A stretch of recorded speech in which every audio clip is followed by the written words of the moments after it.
रहा है, निगम चुनाव को लेकर के हलचल तेज होती जा रही हैं। पार्टियां गोलबंदी में जुटी हैं और प्रत्याशी मैदान में उतर चुके हैं। बिसात बिछ चुकी है, शह और मात का खेल अपने चरम पर पहुंच गया है। अब निगम चुनाव की इन्हीं छोटी बड़ी हलचल से भरे हमारे इस खास कार्यक्रम शहर की सरकार में आप सभी का स्वागत है और मैं हूं आपके साथ आयुष चित्रांश। और चलिए अब निगम चुनावों को लेकर के आपको हम ले चलेंगे, जहां आज प्रदेश में कहां कहां क्या कुछ हुआ है यह हम आपको आज बताएंगे।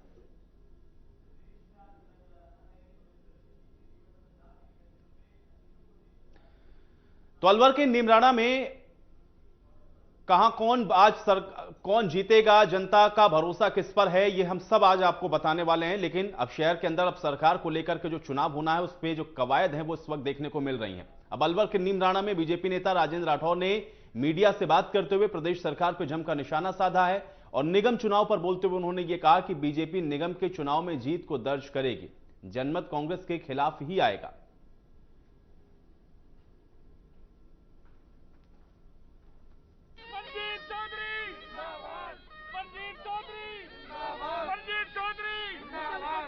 राजस्थान में कानून व्यवस्था पर अब कोई विवाद हो ही नहीं सकता जब नेशनल क्राइम ब्यूरो की रिपोर्ट में इस बात का उजागर हो गया है कि राजस्थान अपराध की दृष्टि से, महिला अपराध की दृष्टि से 1 नंबर पर, दलित अपराध की दृष्टि से 2 नंबर पर पूरे देश में है। अब वो रिपोर्ट चीख चीख कर कह रही है कि आज राजस्थान में ना कानून बचा है ना व्यवस्था बची है। कोई ऐसा वर्ग नहीं जो इससे त्रस्त नहीं। राजस्थान की राजधानी के अंदर दिन दहाड़े बैंक लूटे जा रहे हैं, दुकानें लूटी जा रही है, हत्याएं हो रही है, पोस्ट कॉलोनी अजमेर में हत्याएं हो रही है, कोटा में हत्याएं हो रही है और इस अलवर जिले का तो भगवान ही मालिक है। आज भी सलाखें तोड़कर जिसको ले गए, रिहा करवाया बदमाशों ने, पपला जैसे दुर्दांत अपराधी, आज भी पुलिस की पकड़ से बाहर है। आम आदमी आज त्रस्त है और भयाक्रांत। तो वहीं जयपुर नगर निगम चुनाव 2020, इसमें स्क्रूटनी में 127 नामांकन खारिज हो गए। इसमें जयपुर ग्रेटर में 72 नामांकन खारिज हुए हैं, जयपुर हेरिटेज में 55 नामांकन खारिज हुए हैं। वहीं जयपुर हेरिटेज में 508 प्रत्याशी अब मैदान में हैं। जयपुर ग्रेटर की बात करें तो 822 प्रत्याशी मैदान में हैं और दोनों निगमों से कुल 1330 प्रत्याशी अब चुनावी मैदान में रह गए हैं, क्योंकि 72 नामांकन इसमें से खारिज हो गए हैं। और अगर कुल बात की जाए तो जांच में अब तक 127 नामांकन को खारिज किया गया है। जयपुर हेरिटेज में 508 प्रत्याशी ही अब मैदान में हैं, तो ये बड़ी खबर निगम चुनावों से जुड़ी हुई। जयपुर ग्रेटर में 822 प्रत्याशी कुल मैदान में हो और अगर दोनों निगम को आप देख लें तो इसमें 1330 प्रत्याशी चुनावी मैदान में हैं, जो कि अपनी किस्मत को आजमा रहे हैं। तो जयपुर ग्रेटर में 72 नामांकन के खारिज होने के बाद और हेरिटेज में 55 नामांकन के खारिज होने के बाद तकरीबन 127 नामांकन ऐसे हैं जो खारिज हो गए हैं। और अब इन नामांकन के खारिज होने के बाद 508 प्रत्याशी जयपुर हेरिटेज में हैं और जयपुर ग्रेटर में 822 प्रत्याशी चुनावी मैदान में हैं और दोनों निगम से 1330 प्रत्याशी अपनी किस्मत को आजमा रहे हैं। और इनको लेकर के ही जो गहमा गहमी है वो इसमें राजस्थान में देखने को मिल रही है। जयपुर नगर निगम चुनाव से जुड़ी ये अपडेट हम आप तक पहुंचा रहे हैं। बड़ी खबर है, नामांकन क्योंकि खारिज हुआ है 127, अगर हेरिटेज और ग्रेटर दोनों निगमों को हम देख लें, कुल मिलाकर के 127 नामांकन ऐसे हैं जो कि खारिज कर दिए गए हैं। ग्रेटर में 822 प्रत्याशी अब कुल मैदान में, चुनावी मैदान में, और दोनों निगम से कुल 1330 प्रत्याशी अब चुनावी मैदान में अपनी किस्मत को आजमा रहे हैं। तो कुल मिलाकर के जांच में 127 नामांकन के खारिज होने की जानकारी है। जयपुर ग्रेटर में 72 नामांकन पत्र खारिज हुए हैं और हेरिटेज में 55 नामांकन पत्र खारिज हुए हैं। कुल 127 से संख्या होती है। जयपुर नगर निगम 2020 चुनाव में अब हलचल भी तेज है, क्योंकि नामांकन के खारिज होने के बाद 127 नामांकन हैं टोटल। अगर दोनों निगम की बात की जाए तो स्क्रूटनी के अंदर इनको खारिज किया गया है और बाकी के बचे प्रत्याशी अपनी किस्मत को आजमा रहे हैं। तो वहीं निगम चुनाव को लेकर के बीजेपी सक्रिय है और प्रत्याशियों से बागियों की जानकारी मांगी गई। इसमें 3-3 बागियों के नाम लिखित में मांगे गए हैं। हर वार्ड में 2 से 3 बागी होने का अंदेशा है और अब इसको मनाने की जो कवायद है वो बीजेपी की तरफ से भी शुरू हो गई है, क्योंकि प्रत्याशियों से ही बागियों की जो सूची है वो मांग ली गई है और हर वार्ड में 3-3 बागियों की जो सूची है वो देनी है। और बीजेपी इस दुविधा में है कि जो बागी हैं उनको मनाया कैसे जाए। हेरिटेज वार्ड 74 में बीजेपी दुविधा में है, क्योंकि यहां से बागी हैं पार्टी सिंबल के साथ मुनि देवी मैदान में है और बागियों को अब साधने की कोशिश बीजेपी की तरफ से हो रही। कुसुम यादव को यहां पर जो सिंबल है वो दिया जाना था, लेकिन नामांकन के दौरान समय पर उनको सिंबल नहीं मिला है और कुसुम यादव निर्दलीय प्रत्याशी के तौर पर अब चुनावी मैदान में है और इसलिए बीजेपी अब ये जो लिस्ट है वो मांग रही है कि आखिर कितने बागी हैं जो कि इन वार्ड्स के अंदर चुनावी मैदान में। चर्चा के बाद आपको बता दें कि हालांकि इस स्थिति पर फैसला लिया जाएगा, लेकिन बीजेपी दुविधा में नजर आ रही है कुसुम यादव को लेकर के, क्योंकि कुसुम यादव को यहां से सिंबल दिया जाना था जो कि नहीं मिला।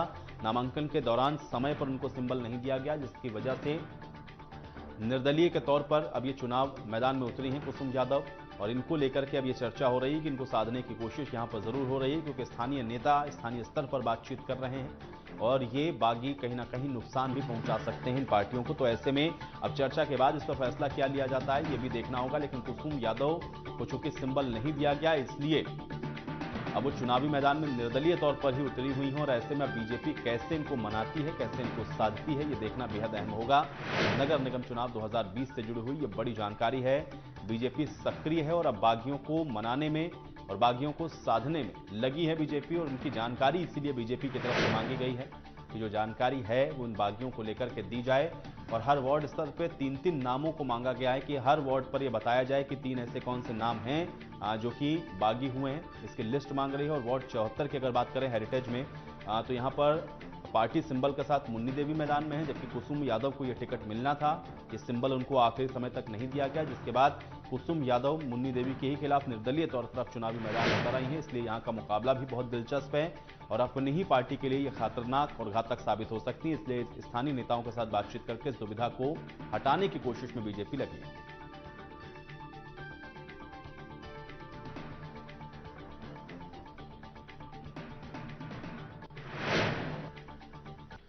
वहीं जयपुर नगर निगम चुनाव 2020 में कई वार्ड में बीजेपी प्रत्याशियों के नामांकन रद्द हुए हैं और कई जगह पे प्रत्याशी अपना नामांकन भर भी नहीं पाए। अब निर्दलीय प्रत्याशियों के समर्थन पर विचार हो रहा है।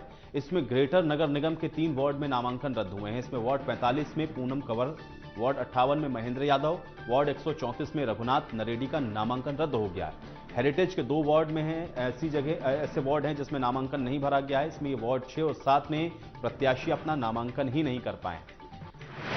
तो ये भी बड़ी जानकारी है, क्योंकि वार्ड वाइज भी अगर आप देखें तो कई प्रत्याशियों के पर्चे हैं या तो खारिज हो गए हैं या कुछ प्रत्याशी ऐसे रहे जो कि अपना जो नामांकन है उसको भर ही नहीं पाए हैं। तो हेरिटेज के 2 वार्ड ऐसे हैं जिसमें ये नामांकन भरा ही नहीं जा सका प्रत्याशियों की तरफ से और बाकी कई प्रत्याशी ऐसे हैं जिनके पर्चे खारिज कर दिए गए हैं। कई वार्ड में बीजेपी प्रत्याशियों के नामांकन को जो कारण है वो बताते हुए रद्द किया गया है और कई जगह पे प्रत्याशी अपना जो नामांकन है वो भर नहीं पाए। तो अब निर्दलीय प्रत्याशियों के समर्थन पर भी विचार हो रहा है कि अब जो नहीं भर पाए नामांकन उन पर निर्दलीय पर ही दांव खेलने की कोशिश बीजेपी की तरफ से है। 3 वार्ड ग्रेटर नगर निगम के हैं जिनके नामांकन रद्द हुए हैं। तो कुल मिलाकर के प्रत्याशियों के पर्चे खारिज होने के बाद अब निर्दलीयों के ऊपर जो आस है वो पार्टियां लगा रखी।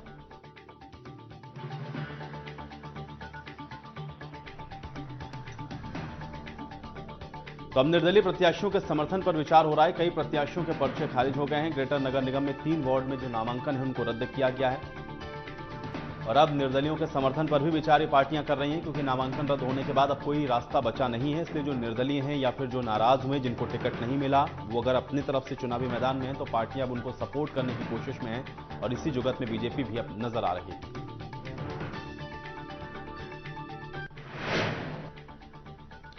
तो वहीं जयपुर में बीजेपी प्रत्याशी के कार्यालय का उद्घाटन हुआ है और प्रत्याशी उर्वशी सैनी के कार्यालय का उद्घाटन किया गया। इसमें बीजेपी प्रदेश अध्यक्ष पूनिया ने इसका उद्घाटन किया। हेरिटेज निगम के वार्ड संख्या 1 में आज ये उद्घाटन का जो काम है वो किया गया है।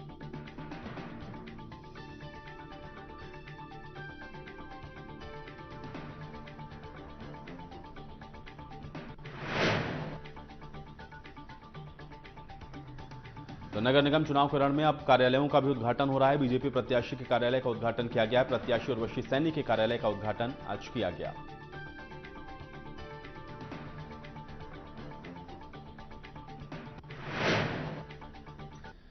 तो निगम चुनावों को लेकर के इंडिया न्यूज लगातार ग्राउंड जीरो पर जाकर लोगों से मुलाकात कर रहा है और स्थानीय लोगों से मुलाकात करके वहां की समस्या और निगम चुनावों में लोगों के रुझानों के बारे में पड़ताल हो रही है। इसी क्रम में इंडिया न्यूज की टीम सुशीलपुरा के वार्ड संख्या 45 में पहुंची और वहां के हालातों का जायजा लिया है। वार्ड की जनता इस बार निर्दलीय उम्मीदवार पर दांव आजमाने पर विचार कर रही है। आप भी देखिए। नगर निगम चुनाव का रण अब शुरू हो गया है। अलग अलग वार्डों में बीजेपी कांग्रेस के साथ साथ ही निर्दलीय भी अपना दमखम दिखा रहे हैं। इस वक्त नगर निगम के रण में हम पहुंचे हैं सुशीलपुरा के वार्ड 45 में, जहां आनंद सिंह निर्दलीय यहां दावेदारी दिखा रहे हैं। क्या कुछ मुद्दे हैं इनके जिनको लेकर मैदान में उतरे हैं? निर्दलीय के तौर पर मैदान में उतरे हैं, क्या कुछ मुद्दे हैं जिनको लेकर जनता से समर्थन मांगा जाएगा? मेरा मेन मुद्दा ये रहेगा कि यहाँ का पूरे सब विकासीय मुद्दा, जिसमें कि नगर का हमारे हमारे समाज का विकास हो, हमारे जो भी नल पानी बिजली जिसकी भी समस्या है उसका समाधान हो सके। बिल्कुल आम जनता से जुड़ी हुई समस्याओं को यहाँ लाया जा रहा है। जनता क्या चाहती है, 5 साल में कितना विकास हुआ और अब जो बाकी रह गया उसको किस तरह पूरा किया जाएगा? क्या लगता है 5 साल में कितना विकास हुआ? देखिए बसंत जी, विकास की बात करें तो विकास तो सुशीलपुरा में 0 रहा है। और विकास की अब बात करें तो ये जो पार्टियां हैं ना, कभी किसकी आ जाती, कभी कांग्रेस आ जाती है और कभी बीजेपी आ जाती है। आपको जहां तक की नॉलेज होगा कि मैंने बीजेपी के साथ वर्षों भर काम हुआ है, वर्षों सभी लोगों ने, हमने इस पार्टी को अपनी मां का दर्जा दिया था, लेकिन पार्टी ने मेरे साथ सौतेले बच्चे की तरह व्यवहार किया। हमें इस तरीका से दुत्कारा जो कोई सौतेले बच्चा भी अपने सौतेले मां भी अपने बच्चों को नहीं दुत्कारती है। लेकिन पार्टी ने हमें उत्तर भारतीयों के नाम देके हमें हमेशा हमारा शोषण किया है, हमेशा हमारा शोषण किया पार्टी ने। और मैं इस बार मैं ये चाहता हूं कि स्थानीय जो जनता से जुड़े हुए हैं, गरीबों का जो मसीहा है, मैं चाहता हूं कि वो मेरे भाई आनंद सिंह मेरा पार्षद बने। और इन्होंने काम भी लॉकडाउन में जिनको इन्होंने टिकट दिए हैं, आज कई लोगों हैं, कोई दावेदारी कांग्रेस से ठोकते हैं, कोई बीजेपी से ठोकते हैं, लेकिन इस लॉकडाउन के दरमियान किसी ने एक बार भी रोड पे नहीं आया। लेकिन मेरे भाई ने, इन्होंने हर घर घर जाके राशन के किट बंटवाया, भोजन वितरित करवाया। और तो और गरीबों को, कई लोगों को जो सपोर्ट हुआ है वो इन्होंने किया है। बिल्कुल देखिए, निश्चित तौर पर एक नाराजगी है पार्टियों से, क्योंकि वार्ड में अभी तक किसी तरह का विकास देखने को नहीं मिला। जो पार्षद चुना भी गया वो एक बार भी वार्ड में नहीं आया। क्या कुछ मुद्दे हैं इस बार जो वार्ड में अभी तक पूरे नहीं हुए हैं? जी, इस बार क्या है कि दोनों पार्टियों को तो हम लोगों ने देख लिया, इस बार निर्दलीय पे ज्यादा जोर है। इस बार निर्दलीय को जिताना है, क्योंकि बीजेपी जीतती है तो अपने उम्मीदवारों को देखती है और ये कांग्रेस जीतती है तो अपने ये देखती है। इस बार बिल्कुल देखिए, निश्चित तौर पर इस बार जो जनता है वार्ड 45 की, इन्होंने अलग ही मन बना लिया। महिलाओं की क्या सोच है, महिलाएं क्या चाहती है, क्या कुछ समस्या आ रही है? हमारी भी यही समस्या, हम भी यही चाहते हैं नया नेता खड़ा हो, नया बड़े पार्षद जो हमारी समस्या दूर करे, जो हमारी बहुत सी समस्या पानी की है, गटर लाइन की है, और जो भी कोई आम समस्या है, आसपास की लड़ाई झगड़ा कुछ भी हो, जो हम इनको बता सके, कर सके। हमारी भी यही उम्मीद है जो नया देखिए, आम जनता से जुड़ी भी जो समस्या है, चाहे वो पानी की हो, चाहे बिजली की हो, चाहे कचरा गाड़ी ना आने की हो, ये मुद्दे इस बार वार्ड में देखने को मिल रहे हैं। 5 साल में हर बार जीत के बाद वादे किए जाते हैं कि ये क्षेत्र का विकास करेंगे, ये करेंगे। बीते 5 साल में क्या लगता है कितने वादे पूरे हुए और कितने बाकी रह गए? कोई वादा नहीं पूरा हुआ। सबसे बड़ी बात कि इस कॉलोनी से करीब 100 आदमी मर चुके। पार्षद की तरफ से संवेदना व्यक्ति करने के लिए कोई नहीं आया। संकट मोचन में हर टाइम कोई साथ देने के लिए नहीं आया। हम हर तरह के साथ दिए हैं और देते रहेंगे। कॉलोनी से जुड़े हैं, कॉलोनी से उठे हैं, कॉलोनी से हम तैयार हैं। बिल्कुल, वार्ड 45 के लोगों ने तो मंशा बना ली है और एक अलग सोच है कि स्थानीय निवासी जो जनता से जुड़ा हो उसको अपना मत और समर्थन देंगे। क्या मुद्दे हैं इस बार और क्या चाहते हैं कि कैसा प्रतिनिधि पार्षद बनकर आए और जनता का विकास करे? मुद्दे तो हमारे ये हैं कि दोनों पार्टियां करती है कि बाहर के बंदे खड़े कर देती है। हमको चाहिए हमारे यहाँ का लोकल, जिसको जो भी हमारा दिक्कत हो, हैंड टू हैंड हमारा काम हो। हम बाहर का इस बार जीतने नहीं देंगे। हम हमारे भाई को जीतने देंगे। बिल्कुल, निश्चित तौर पर कई मुद्दे हैं जिनको पूरा करने की जरूरत है। वार्ड 45 के लोगों ने मंशा बनाई है कि इस बार निर्दलीय के पक्ष में वोट करेंगे, क्योंकि बीते 5 साल में कह सकते हैं कि जो जनता से जुड़े मुद्दे थे उनको पूरा नहीं किया गया, पार्षद नदारद रहे। तो ऐसे में जनता वाले चाहते हैं कि जो स्थानीय व्यक्ति है, जो जनता के बीच में रहा है, जनता के सेवक के रूप में काम किया है, उसको ही अपना मत और समर्थन देंगे, ताकि जो क्षेत्र की समस्या है, वार्ड की समस्या है, उनको पूरा किया जा सके। कैमरा पर्सन नरेंद्र के साथ मैं बसंत, इंडिया न्यूज, जयपुर। तो फिर निगम चुनावों को लेकर के इंडिया न्यूज राजस्थान लगातार ग्राउंड जीरो पर जाकर के लोगों से मुलाकात कर, और इसी क्रम में जोधपुर से इंडिया न्यूज की यह खास रिपोर्ट देखिए। जोधपुर नगर निगम चुनाव में बीजेपी और कांग्रेस के प्रत्याशी तय हो जाने के बाद प्रत्याशियों ने प्रचार प्रसार शुरू कर दिया है। हालांकि नामांकन वापस लेने की तिथि अभी बाकी है। इस बीच में जोधपुर में जो दोनों नगर निगम अब नए बनने वाले हैं, उत्तर और दक्षिण, इसके प्रत्याशी घर घर पहुंचना शुरू हो गए। मतदाता जो हैं उनका रुख जानने के लिए, उनका मन जानने के लिए हम पहुंचे हैं जोधपुर के तारगर इलाके में। यहाँ पर बीएसएनएल का ऑफिस है, जो पुराने समय से तारगर नाम से जाना जाता है। इलाका चाय की दुकानें हैं, यहाँ पे आसपास कई सारे ऑफिस हैं और लगभग पूरे जोधपुर से यहाँ पर लोग चाय पीने, नाश्ता करने आते हैं। इनमें से बहुत से लोग यहाँ मौजूद हैं जिनसे बात करते हैं। तो नगर निगम चुनाव आ गए हैं, 2 नगर निगम हो गए हैं जोधपुर में, उत्तर और दक्षिण।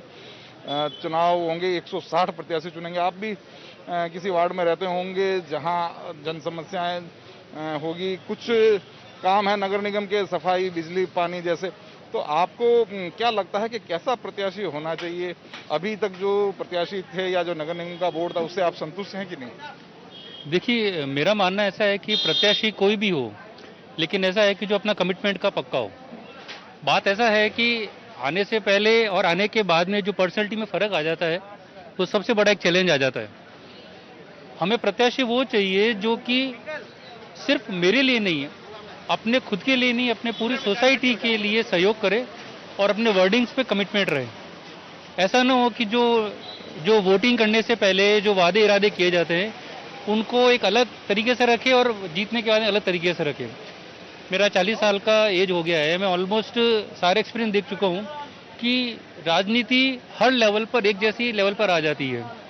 बट फिर भी इस बार उम्मीद है कि इस बार जो भी उम्मीदवार खड़े हो रहे हैं, एटलीस्ट वो ये समझे कि हमें उस व्यक्ति को हर बार फेस करना है, उस समाज को हर बार फेस करना है और अपने आप को एग्जाम्पल के रूप में क्रिएट करे। वो ज़्यादा इफेक्टिवली उम्मीदवार होगा मेरी नज़र में। आपका कहना है कि प्रत्याशी जीतने के बाद में बदले नहीं, उपलब्ध रहे और उसका व्यवहार नहीं बदले, जनता के लिए समर्पित रहे, जिसके लिए उसे चुना गया है वो काम करते रहे। और कुछ लोग जिनसे मौजूद करते हैं। नगर निगम चुनाव आ गए हैं, नगर निगम चुनाव में कैसा प्रत्याशी होना चाहिए? आपके वार्ड में क्या काम करवाने चाहिए? क्या समस्याएं हैं जो नहीं हो पाई है और अब आपको लगता है कि नया प्रत्याशी आए जो काम करे? बताओ कैसी है, आपको कुछ लगता होगा? आपके वार्ड में कैसा प्रत्याशी होना चाहिए? क्या काम करने वाला होना चाहिए? अच्छा होना चाहिए सर, जो काम वगैरह सब करे, सब गलियों में कचरा वगैरह, वो कूड़ा वगैरह सब साफ हो। गली में बहुत गंदगी है अभी गलियों में, तो वो सब। नगर निगम का मुख्य कार्य ही सफाई है, तो सफाई के लिए वो होना चाहिए, बाकी हो नहीं रही अभी। अच्छा कोई आवे ना तो होनी चाहिए सफाई वगैरह, काम होना चाहिए। आपको क्या लगता है कैसा होना चाहिए? जैसे भैया ने बोला वैसे ही होना चाहिए सर। बस काम करे, अच्छा करे बस। पढ़ा लिखा भी होना चाहिए, प्रत्याशी जो भी हो। अनपढ़ आते हैं आजकल तो बहुत, खुद भी, और उनका पता ही नहीं रहता खुद को भी, मतलब उसके पति जाते हैं और वो काम कोई और करता है और वो कुछ करते हैं ना। तो सड़कें टूटी हुई पड़ी रहती है, जहाँ खड्डे पड़े बड़े बड़े, एक्सीडेंट भी होते हैं, लेकिन कभी नीचे भी गिर जाते हैं, कई बार किसी के हाथ पैर टूट जाते हैं, लेकिन सड़कों के कोई ध्यान नहीं देते। और जब वोट आते हैं उस समय सड़कों के ऊपर ध्यान देते हैं। गलियों की रोडें वगैरह भी बहुत टूटी हुई है, वो भी बनाए, और गंदगी बहुत पड़ी है गलियों में, उनको भी साफ करे और स्वस्थ रखे। जो ऐसा नगर निगम का जो काम है वो करे पूरा। इन लोगों का कहना है कि सफाई करे, सड़कें दुरुस्त कराए, और इसके साथ ही जैसे महिला प्रत्याशी चुनकर आती है उनका काम पति करते हैं, पढ़े लिखे हों, ताकि नगर निगम की कार्यप्रणाली को समझें। तो आप बता सकेंगे कि जो नगर निगम चुनाव है अभी, इसमें अभी आप वोट भी देंगे, तो प्रत्याशी कैसा होना चाहिए? अभी जो प्रत्याशी हैं वो आपकी उम्मीदों पर खरे उतरे कि नहीं? क्या काम बाकी बचा है जो नए बोर्ड को, नए प्रत्याशी को करना चाहिए, नए पार्षद को करना चाहिए? सीवरेज का है, पानी का है, और जो भी मूलभूत चिकित्सा है, शिक्षा है, सभी पहलुओं पे जो ध्यान दे, ऐसा प्रत्याशी हमारे लिए अच्छा रहेगा। पूरी तरह से जागरूक हो जो अपने पार्षद के काम है इसके लिए, ये इनका मानना है। और कुछ लोग यहाँ मौजूद हैं जिनसे बात करेंगे। साहब, नगर निगम के चुनाव आ गए हैं, आप भी वोट देंगे। आपको क्या लगता है कि अभी जो प्रत्याशी आपके पार्षद जो चुने गए थे वो पार्षद सही ढंग से काम कर पाए? अब जो पार्षद आप क्या देखकर चुनेंगे? सबसे पहले सर मैं इंडिया न्यूज़ चैनल के जो है प्रभारी जो सबका इंटरव्यू ले रहे हैं उनका बहुत बहुत शुक्रिया अदा करता हूँ, ठीक है ना, कि हमारे बीच में रहकर ये जानकारी लोगों तक पहुँचा रहे हैं। और हमारा 67 वार्ड है जो अजीत कॉलोनी का है, तो अभी जो वार्ड में साफ़ सफाई का जो मेन जो काम हुआ वो तो गजेंद्र सिंह जी सांसद के हिसाब से सारा कोटा आवंटित होने के बाद में सारा अच्छा हो गया है। और इस बार जो जनरल सीट नहीं आके अदर सीट आई है तो वो अपने क्षेत्र के नहीं है, वो है यहाँ ये हरिजन बस्ती की तरफ जो है, वहाँ से मंजू कटारा बीजेपी से खड़ी हुई है। तो अपना ये है कि भाई कॉलोनी तो वैसे ही वेल है, ये वीआईपी क्षेत्र में जा रही है जहाँ पे दो सांसद वगैरह रह रहे हैं, लेकिन अपन चाह रहे हैं अदर्स जो वार्ड है जिसमें लाइटें हैं, सड़कें वगैरह है, पानी की जो समस्या है वो आगे आके काम करे, जिससे आदमी को जो तकलीफ वगैरह जो हो रही है उनका सामना नहीं करना पड़े। नागरिकों को जन सुविधाएं उपलब्ध कराए, जो नगर निगम के काम है, सफाई के, बिजली के, रोड्स के, वो काम करवाए। नगर निगम चुनाव होने वाले हैं, आप भी वोट देंगे। आपका अब तक जहां रह रहे हैं, जिस वार्ड में आप रह रहे हैं, वहां किस तरह के काम हुए हैं जो पिछला नगर निगम करवा पाया, बोर्ड करवा पाया, और अब आपको क्या उम्मीद है? साहब, पिछले नगर निगम सिर्फ सड़क बनवाई, हमारे सबसे बड़ी प्रॉब्लम है पानी पीने की समस्या। कहाँ रहते हैं आप?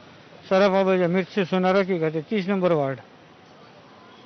तो वहाँ अब काम नहीं हुए थे और अब क्या चाहते हैं आप? साहब, हम तो सबसे पहले यही चाहते हैं कि हमारे यहाँ जो गवर्नमेंट का पानी आता है नलों में बराबर प्रेशर से आया, वो प्रेशर से नहीं आ रहा है, तो हमारे को प्रॉब्लम बहुत ज़्यादा हो रही है। बाकी वो सड़क बनी है, वो हमारे मोहल्ले में मेला होता है तो उस हिसाब से वो सड़क जरूर बनती है, बाकी ऐसी सड़क वड़क कोई अच्छा बड़ा काम नहीं हुआ है कि जो काम होना चाहिए। आपका इलाका सराफा बाजार, जूनी मंडी जो आप बता रहे हो, यहाँ पर गणगौर का फेमस मेला है, प्रसिद्ध मेला यहाँ पर भरा करता है। उस समय सड़क बन जाया करती है नई, लेकिन इनका कहना है कि उसके अलावा जो बाकी साल भर सड़क टूटी रहती है तो उस तरफ कोई ध्यान नहीं देता। और पानी जो कि एक पहाड़ी के तलहटी का इलाका है तो वहाँ पानी पूरे प्रेशर से नहीं आता। ये समस्याएं अब तक बनी हुई है जो जनप्रतिनिधियों को ध्यान देना चाहिए और इनको दूर करना चाहिए। कैमरा पर्सन संजय आसोपा के साथ ललित परिहार, इंडिया न्यूज। पेशकश शहर के सरकार में मेरे साथ फिलहाल इतना ही, लेकिन आप बने रहिए इंडिया न्यूज राजस्थान के साथ। नमस्कार।